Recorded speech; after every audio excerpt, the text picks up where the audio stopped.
In this quick tutorial, I'll show you how to make this cool logo animation in After Effects. Begin by right-clicking your logo layer, pre-compose, then check Move All Attributes to the new composition, and then click OK.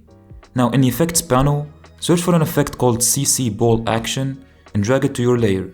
In the Effect Controls panel, set the grid spacing to a value of 0, then click the stopwatch of the scatter setting for the starting frame and set its value to 1000. Move 2 seconds forward on the timeline and then reset the value back to 0. Now hit U on the keyboard and select your keyframes, then hit F9 to ease them up. Now open up the graph editor and basically move this yellow line over here and then move the other line to the left like this.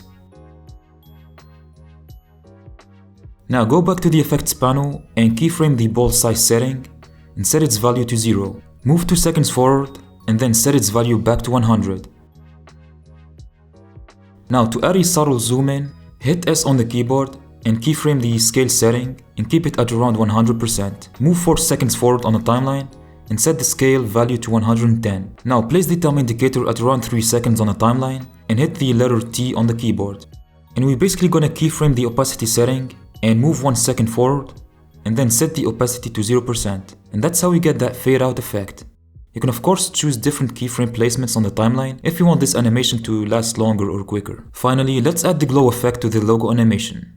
You can find it under Stylize, drag it onto your layer, and in the Effect Controls, set the glow radius to around 100, move back to the first frame of your timeline, and keyframe the glow intensity to be at 0. Around the 2-second mark, set the glow intensity to a value of 1, then move the time indicator to the ending point, where the logo fades away, and set the intensity back to 0.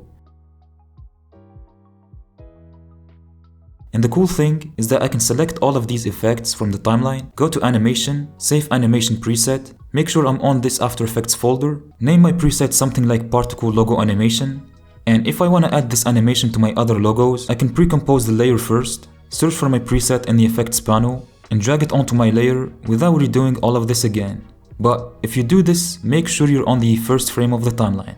And that's about it for this tutorial. Please leave a like and subscribe for more logo animations, and yeah, feel free to watch this next video.